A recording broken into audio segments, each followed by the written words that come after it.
another beautiful episode of Counseling at Your Doorstep. Yes, I know you're happy. I'm also happy to have you here once again. And have you subscribed? No, you have not subscribed. Yes, you go and subscribe. I'm waiting for you. I'm waiting for you. Go and subscribe. Yeah.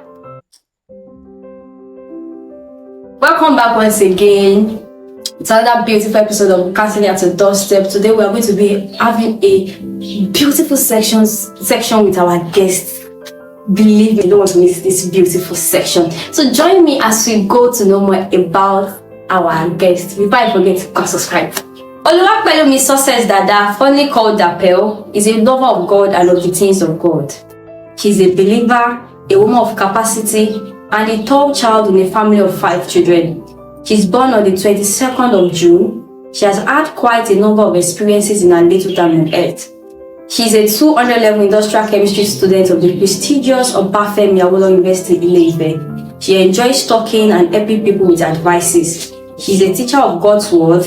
She enjoys praying and teaching men whenever the platform is available. She hails from the beautiful state of Ekiti, the fountain of knowledge. She is an active worker in her local church. She serves the Lord diligently. She's a very committed and accountable person. As an extracurricular activity, she serves as the General Secretary of the American Chemical Society International Students Chapter, OAE. In a bid to add value to herself, she's learning the art of photography, sells dried pomo, and is looking into the content writing world. Join me as I welcome Oluwapelumi Dada. Join me as I welcome our beautiful guest for today, a person of Oluwapelumi's Success Dada. Welcome, ma. Thank you for having me. Oh, so I'm sorry for the stress and all the way. Like, you guys have to know the stress we went through. But thank you very much, ma, for coming. Thank you for having me. I also apologize for the stress. It's true. It's fine, man. So moving to today's episode, if you have not watched the first episode, you might not understand this episode. So it's like an advice, a friendly advice to please go and watch the first episode of this program, Counseling at Your Doorstep. And for you that are yet to subscribe, please you can subscribe at Counseling at Your Doorstep on YouTube. You can like, share, comment at Counseling at Your Doorstep on Facebook and Instagram. Trust me, would reply, would respond. So if you have not watched the first episode, please do where to go and watch. First episode we discussed about life and addictions. So today it's another guest who God is going to use for us to bless our life, most especially the girl child. We know the last time we talked about life and addiction, it was centered most on the guys, on the men, when our guest talked about how we overcome his own, how God helped him and all of that. So today we'll be discussing if ladies as their own deals with addiction, and what are those things that would help a lady that has been addicted to sexual addictions, whether masturbation, pornography, or any forms. So we'll be discussing that today, and our guest will be telling us is our own story, which I believe will bless everyone. So ma, let's start with the question. What do you understand? What's your own? I know as a lady, you are talking on behalf of lady. There was this lady that in the comment section that was just like, we want a lady to talk about this, not the guy and all of that. So what is your own definition? What do you see about addiction personally, like, generally? All right. Hey. All right. Thank you very much. Before we start, I want to appreciate Star Blessing Heritage. Actually, she's the reason this session can actually hold. All right. So, what do I understand by addiction? Well, to me, addiction would also mean obsession, like obsession with a particular thing. Just that, you're now so obsessed with that thing, you are finding it difficult to even get out of that thing that you have become so obsessed with. And there's kinds of obsession that it's just temporary. For instance, you can be so obsessed with the guy and maybe just do something that irritates and then you're no longer obsessed with him. But addiction, let me say it's an advanced obsession. So I don't know when you said advance. So yeah, I see addiction as an obsession with a particular thing, and yeah, obsession is not usually used with positive things. So yeah, addiction is has to do with obsession with negative things. Like you can be addicted with your phone, you can be addicted with so many things. Although there are the positive parts of addiction, you can be addicted to Jesus. Yes. As you're watching, you can be addicted to Jesus. So that's just my view. Thank you very much for that. I love the way you explained the addiction is an advanced. It's an advanced form of obsession, if I'm right. So talking about addiction, I'm sure people out there will be like, can ladies be addicted? And what kind of addictions do ladies most especially have? Alright, yeah, sure. Addiction is not gender biased. Guys have the addiction, girls have their own fear of addiction. You know, the way we have guys that are addicted to drugs, also girls that are addicted to drugs. The way we have guys that are addicted to sex, the same way we have ladies that are addicted to sex. Some of the guys are so addicted to football. The same way we have girls that are very addicted to prayer movies. That's true. Our guest is already breaking tables. So yeah, addiction is not gender biased. You mentioned something about men that are addicted to masturbation and all of that. Yeah, it's the same way for ladies. Yes. There is nobody that it's not, like I said, it's not gender biased. So ladies can be addicted to masturbation, pornography. Wow. Talking about addiction, I read your story. In fact, when I read it, it was through someone's status.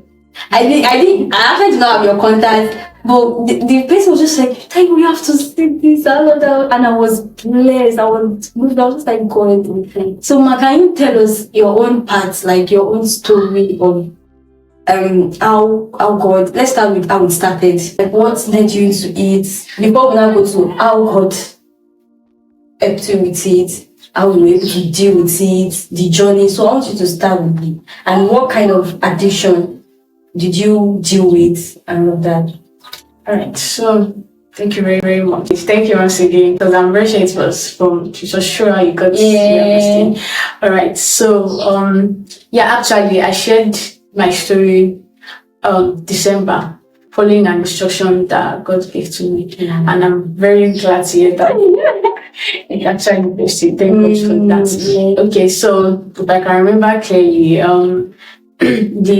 my addiction basically was sexual addiction, right? So I was addicted to pornography, I was addicted to masturbation, and those just two. So I had a boyfriend at that time. He didn't help matters. Also, didn't help matters. So how we started, if I can remember clearly, when we moved to our new place, I should be around 2010. Because then I was still a very small girl, very naive. I didn't really know what was going on.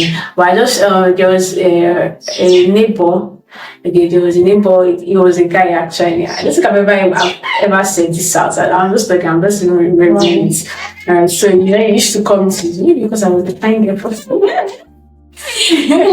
I don't know. So although there wasn't any physical intimate contact, but I just knew that I liked what he was doing, even though I did not know what he was doing. And then after everything, he was telling me that I shouldn't tell anybody. Wow. I shouldn't tell anybody. And so because I liked what he was doing, and he meant I should not tell anybody. As a virgin kid I am, I did not tell anybody. And so I wanted to also experiment, carry it out. And so that was where it actually started from. And then it happened that a new neighbor moved to the place beside us, and she's a lady actually, and so it was through her. First of all, she actually did some things, so introduced me to a lot of things. As I remember it, I'm even laughing. So that means I was actually even addicted to lesbian. Wow! I'm just even realizing this now. But I knew those things were wrong. Like we just tend to deceive ourselves. We want to hear the thing we want to hear. When you are doing something, you just know that what you're doing. Because why are you doing this when nobody's seeing? If you like.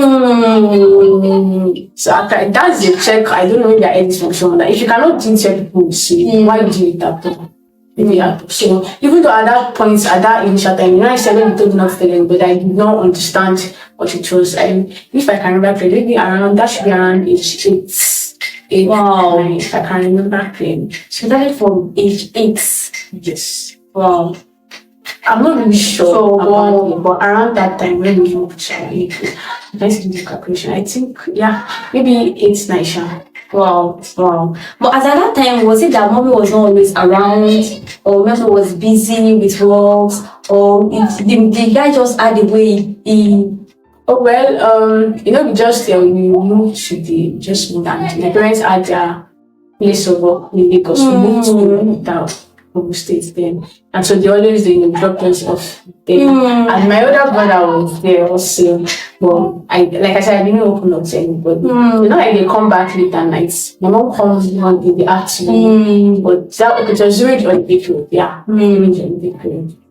Wow. So from there, when you left Ota and all of that, so I still stay in Ota. Wow. Okay, I think when I first realized of numbers, that Jehovah Witness. Okay. Yeah, that was my first react. What was there was they said if a brother calls you into the room and locks you in the room, that you know that it is wrong. So that was when I knew that what we were doing was wrong. Because God just as a way of sending messages to his own time. So after that, was it that you continued like that from? No, it didn't. So when I got to know that what we were doing, I started uploading. But I was already at the day, I was already interested in How did you get to know about masturbation? Is it that someone taught you, or you just find your way, you find yourself in it now? Alright. So, like I said, I enjoyed it and I wanted to just continue to and experiment it. Well, I remember that I used to love reading novels. I love reading novels. That's another one. If you love reading romance novels, and even if you are not addicted, there's a way it's kind of creates pictures and images in your mind, in your heart. Because as I read, you are picturing those things that are happening. And you want to be like, let me try it, let me experiment all of these things. So I used to read novels. And so whenever I was reading, there was always this watch. And I am the cellular desire has already been around. So I just discovered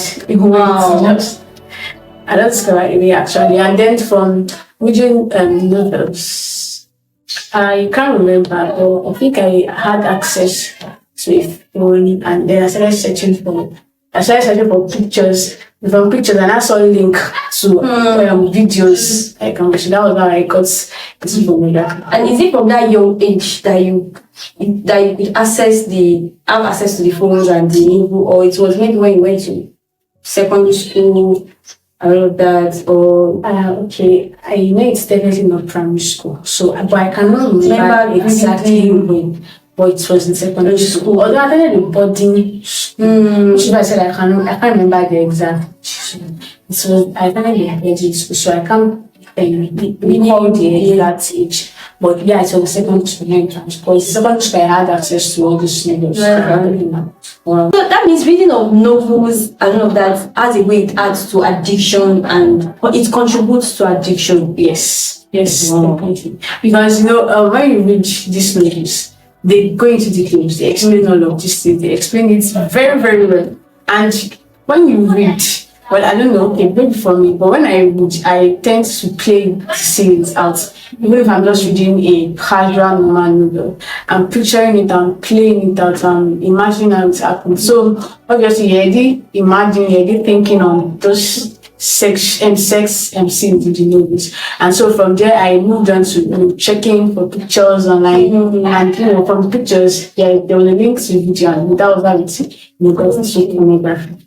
Wow. So like for those that has been asking that, can ladies also get addicted? Yes, ladies too can get addicted, and you can get addicted through the novels you read. I remember that then it was even so much. I don't want to use the word rider. They were even sharing, like, have you read this? Okay, let me borrow it. You collect this. I remember those days. So that's a way. I don't know if you're a young girl out there. seeing us right now, please and please don't even dare to. I'm not saying you should not read novels, but read novels that would help your growth, and not novels that would open your eyes to things that you would not want to get addicted to.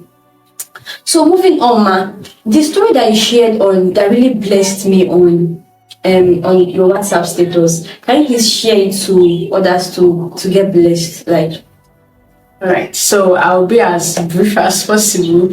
So when I was in SS2, well, at that point I was already getting wiser with quotes now, because I was getting older, and so I knew that most of these things I was doing was wrong. I'm encouraged her back at home, and there are times, because of my exposure actually, and when I see it, I'm not saying this in pride, but it's always a default. And so I was always happy. I thought I was doing it all by myself. And so I started feeling bad, started feeling guilty that, after singing to gospel, people are dancing, people are laughing. I'm going back to masturbate. I'm going back. Like I mentioned earlier at the beginning, I had a boyfriend, and it didn't help matters. So you see, all of those novels I've read, all of those pictures, all of those ideas I had, I just wanted to try it out. I wanted to try it out. But I would say that the thing that stopped us from having sex was because of conscience. I'm like, I cannot get pregnant. His dad is a pastor. My dad and my parents, my parents are also very affected with the church, and I don't want to bring disgrace to them. But if there is, I don't want to give you thoughts and ideas, but like every sexual sin that you can think about, except having sex, we did all of that. We did all of that. So I started feeling bad. We started from there. I started feeling guilty, and okay, I thank God for the church I attend back at home. They do some departments around SS3. The sermons changed. The sermons started teaching us changed, and I don't know, the guilty conscience was just so strong. And there are times I will go to my boyfriend's and I'm from there, I'm going to church to go and sing as a Christian, and they just continued like that anyways. And then I came to campus in 100 level. My boyfriend was back at home, and I'm a very good girl. I cannot cheat. I cannot cheat. So we had video calls, sexual video calls, and all of that. And then my fellowship on campus, my local church on campus, the sermons they were teaching at that point was also like in line. Like it was just as if God was just hammering it, like. Okay, so I was like, there was a particular pastor, the president of my fellowship then.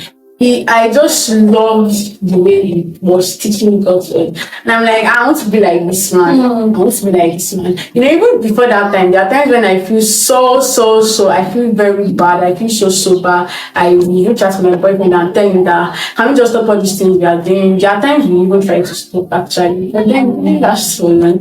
Because I was willing to stop, but I wasn't really. Because in quotes, I kind of introduced him to all of those things. Because then in quotes, he was a virgin. Let me just say that. So that was one of the things that stopped me from getting out of the relationship. Because I was feeling guilty that having introduced him to all of this things, to be so sure to leave, and then you see all of those things. So 2023, last year January, we were on campus actually because we were writing exam, so I couldn't go. So December 2022, like the New Year Eve, I made the resolution that I just want to get I want to get better in my fellowship because, and I told myself that 30 minutes prayer every day, like I should just be faithful. That was when everything started. That was when it just got better, it just got clearer. And January last year there was a retreat I attended. My brother's school, there also retreat in. I attended the retreat, and it was an awesome time. All of when I started praying, I started receiving this nudge in my spirit to end the relationship, and almost I thought it was the devil. Yes, because like I said, I continue to do this thing. So whenever those thoughts come, the next thing I do, devil a liar. It's not possible. It's not good. This is not God. It's not God. Cannot be God. I did not realize that I didn't realize it was beyond the way I was seeing it. It wasn't just a mere talk, because the conviction I had in my heart, obviously it did not have them. Because I asked him one day that I didn't know even like tired of this. And he said he likes it and he enjoys it and he wants to remain there. And so I just let him pray for him. And then I just started feeling this nudge to just end the relationship, let him go and all of that. And when I went for that retreat, it's just the instruction just got stronger and louder. I cried a lot because, like I said, I'm a very good person. But in my own, to the best of my life, I see myself as a very faithful person, a very committed person, and that was a relationship I've really committed. I think it was 3 years. 3 years. Wow. Yeah, we've been together for 3 years, although we just been dating for maybe 1.5 or close to 2 years. So it was very painful because it's not like I don't like him again, and he literally knows everything about my life. There is nothing I don't tell him, and so it was quite painful. I cried, but I just knew I had to do it. So because I knew that if I don't talk the way it was doing me at that time, I would just neglect it, and obviously I'm going to fall again because that was the first time I was feeling like that. So I reached out to one of my youth teachers at home and told her that she should tell me that I want to see her for something. And because of the good guy, I know I cannot lie to her. So that's why I just had to reach out to her, tell her that I need that I want to discuss something with her. So upon discussing with her, still at the retreat, when those teachings were coming and all of that, I still kept on talking to him. I was still chatting with him, and then you see from that point where the nutrition came so strong in the prayer, every teaching till the end of the retreat, it was as if they were attacking me, like they were just coming at me. I'm like, okay, I get the message. Please calm down. What's in my job? I've begged you, I've been doing it. I've said the structure already. I'm going. Don't please take it to me. Till the last person that talked, everybody was just talking about sexual provision and all of that. Even the last person that came up, he shared his own experience of how he had to end his relationship of almost 3 years with a lady because God said no. And I was like, okay, I've begged. So I went to see him. I explained briefly to him, and he gave me a picture as he just pants for water. So he told me that it's not going to be easy. He told me it's not going to be easy, and actually it wasn't easy. But I just did what he advised me to do. I poured myself into seeking God. I said it earlier that I enjoyed praying, usually because of that. I noticed that I'm already crying. I just pray, and thankfully school was not in session, so it was just as if God planned everything and happened. So there was no lecture I was thinking about. There was no test I was thinking about. It was kind of like a retreat in school. So although there are times that even up to now, there are times that I still don't feel like praying and all of that, but it's just really lovely to pray because you feel a lot of peace. I feel a lot at ease when you pray. So I just started praying. I spoke with the woman I reached out to during the retreat, and she told me what to do. I ended the relationship, and sincerely speaking, I'm very happy I ended the relationship because after explaining myself in details to him, the next thing he said was all girls are the same. And remember, I was like, oh, thank you, Jesus. So he just, he ended like that. He even made it easier. Very easier. But then I also paid because he did not understand, and God, kind of instructed me not to engage in further conversations with him. Because like I said, I see like I continue talking to him. You might even try to cajole him to understand you, and so I just have to stop talking to him, and now it's been awesome. Following God, so I just poured all the heartbreak, I poured it into seeking God. I the one that told me to leave, the person I used to talk to. So it's you I'm coming to talk to, you I'm coming to speak with now. So that's just it. I want to just explain now. Just as the first speakers talked, it's one thing I noticed in the two, like what you shared and what you shared is that God, them giving much of their time to God, helped them out of the situation. And to you that you are watching us there, I know medically you've gone to hospital, they told you use this, you've gone to see therapists, don't do this, and to be free from masturbation, you have to not be alone. But I know if you don't watch the first video, and you are watching this, please do well to go and watch the first video, because you hear when the speaker also said about God helping him out of it. So this is our speaker as a lady, so don't say she is a guy. But our guest here too is also talking that also saying that it was God. She putting all her all into seeking God, help out of the situation. So I'm actually going to ask that after the whole breaking up, were there times you just feel like going back to masturbation, maybe you just feel the arouse and all of that, or was it just the end for you after the relationship? Okay, so like to answer the question, actually the only solution to getting out of addiction is God, literally. Like, just you doing God. You just doing God. That's the way I feel in any form of addiction whatsoever. So there were times when those sexual desires, but I set structures around me. I don't engage in any conversation that I know is going to trigger those desires, because those desires have been awakened already. Any little thing that is going to spark up. So I avoid anything that will trigger such conversation. If you're a guy and I'm talking to you and I'm beginning to sense you're knocking in my body, I withdraw, then come back to speak to you. Although some things happen, some little things happen last year, but in all of that, I don't think it will all of what I tend to. So it's just setting structures around the helps. And there are times when I dream and I find myself doing those things. It feels so like there was one I had recently. I woke up and I was laughing that devil is a bastard. Yeah, he's a loser. You could not get it the physical, then it was just like. So most of the time it's always in the dream, and I'm like, I don't even pay attention to them. I just I've been delivered. I am not on that condemnation. See, Romans 8 verse 1, video there is now no condemnation for them that are in Christ Jesus. I am not in Christ. You see all those things that I've done.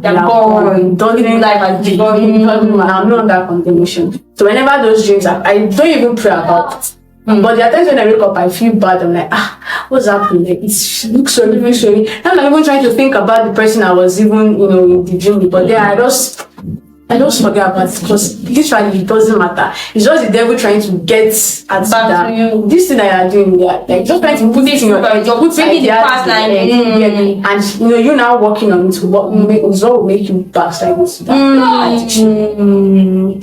So backsliding is just as if you are walking away from the truth, then going back to your vomit. Exactly. So from what you said now, ma, okay, a lady is out there watching us masturbating, involved in lesbianism, watches program. There was this program I saw online that the mother had to come to a radio station begging people to help her, that her daughter is always singing pornography, and after seeing it, he goes to a man's house. So what would you tell for the kind of experience you've had and how God has helped you? What would you tell that lady watching? I'm just like, God, I want to be helped with this. What is your word for her? All right, thank you very much. So the first thing actually would be desire. Actually, that you desire in your heart that you actually want to get out of this thing. Because I would say it was that desire in me that God worked on. Because there was that desire that I'm tired of. There had been desires, actually. And I want to get out of this thing, but then I just find myself sleeping back. Why? Because I had a boyfriend. So if you ask me personally, that is it right to have a boyfriend, I will ask you, why do you want to have a boyfriend? It's just as simple as that. I guess you're actually going to come back to that question. Just as simple as that. So because of my boyfriend I had, then those desires couldn't be worked upon. But when I came to OAU, I can't. It's not even reasonable for me to be traveling because I'm very good kid, so it helped me actually. So God worked on that desire, and I said earlier, the best prescription to get out of any addiction is God, literally. Like, it's just you doing God. It's just you seeking God. It's just you God. Drinking God, eating God, breathing God. Like, everything I just doing is God, literally. Not paying attention to whatever things are, because these things are going to come. These things are going to come. And at that time when I broke up, my friends came to my DM because we were like relationship goals for those in our circle. That was one of the things that actually paid me anyway, but it's fine, So, people are going to come and they'll be asking questions that, and you're telling them, God asked me to break up. They're like, what are you saying? It doesn't make sense. So, when that desire is there, and you just know in your heart that God is going to help you. So people are going to come, definitely, but just stand your ground and be determined in your heart not to fall into it. So for me, getting out of the addiction was easy because I am a minister. Now I am a minister, even though because I'm in school now, I'm a Christian back at home, and I know that it is what I have that is going to flow to people, and I want people to be blessed. So it was kind of easy for me to just, with God's help, actually. So it's easy for me not to fall back into addiction and pornography. So getting out of pornography, I had to stop watching American movies because I noticed that there's no American movie literally that like you won't see any scene that like even if you're just kissing. Like I said, desire has been around. It will spark it. So if I see you kissing, I'm already thinking of the next thing that's going to happen. Like it's not sure what's in that scene. So for some months, period of time, I stopped watching things completely. I think the only movie I was seeing then was animation, or the cartoons and all of that. But I just started watching movies now recently. I just resumed watching movies, but I had to stop watching movies. Even recently that I started watching movies, at times when this scene comes up and I'm feeling this tear, even though you fast forward it, I just have to train myself to stop watching movies. Now I'm just sticking to Mount Zion. Actually, God bless Mount Zion. That's been helping me. So just watch what you see and watch what you hear. Those that are around you too, people that are around you. Get someone that you can pour out your mind to. The woman I spoke with, it was very easy to talk to her. It was very easy for me to express myself to her. And she also had a similar experience, so it was very easy to put me through. So my best advice, as God is getting into my heart, is literally for you to just do God. That's the way to get out of addiction. And for that woman that said that came on me to statement, I would just advise her to pray to God, because literally there's nothing prayer cannot do. So in her praying to God, she will notice that her daughter begins to get drawn to God. That's just it. It's God is just switching her on. Yes, there are therapy sessions and they help. Although I did not attend any, but I know they help. But honestly speaking, God is just the best bet.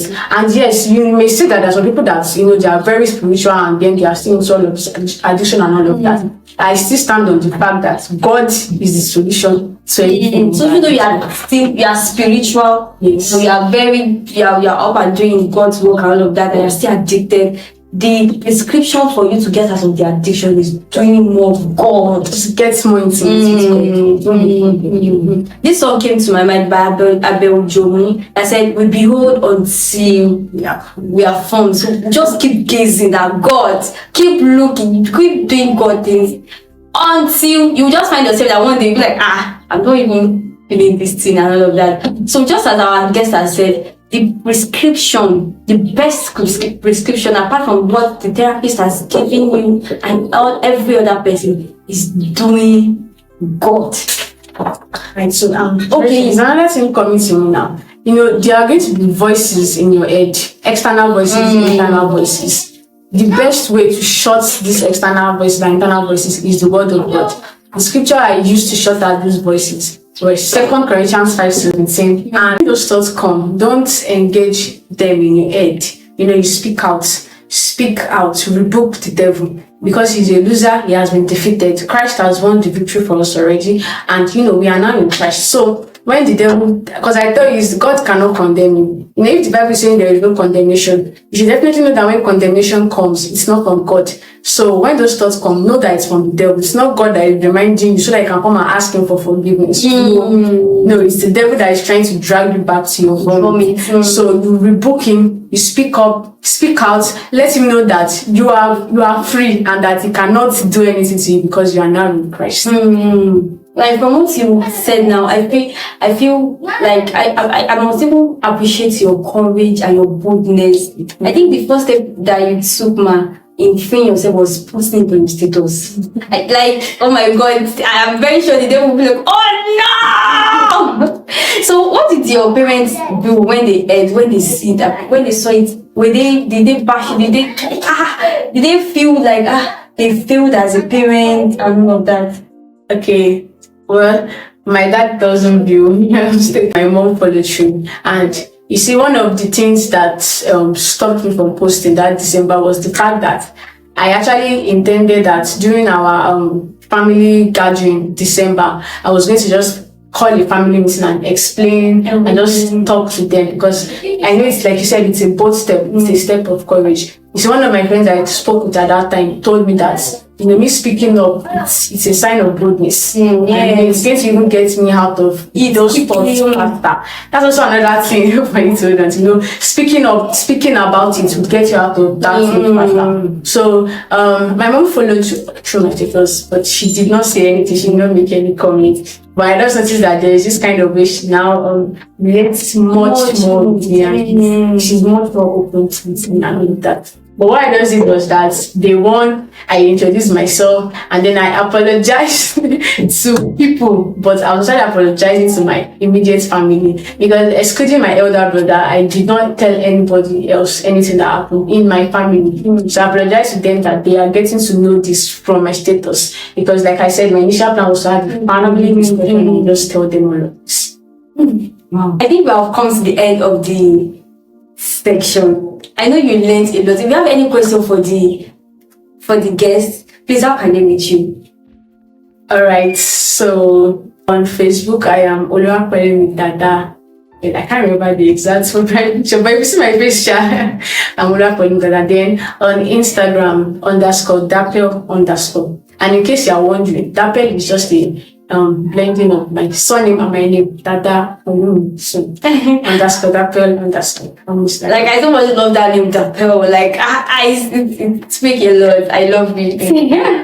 So we have come to the end of today's program. I know you learned a lot. What stood out for you in this section? Please put it down in the comments section, and please don't forget to subscribe, like, share, please share. I still remain your host, Ayola Taiwo, and I will see you next time.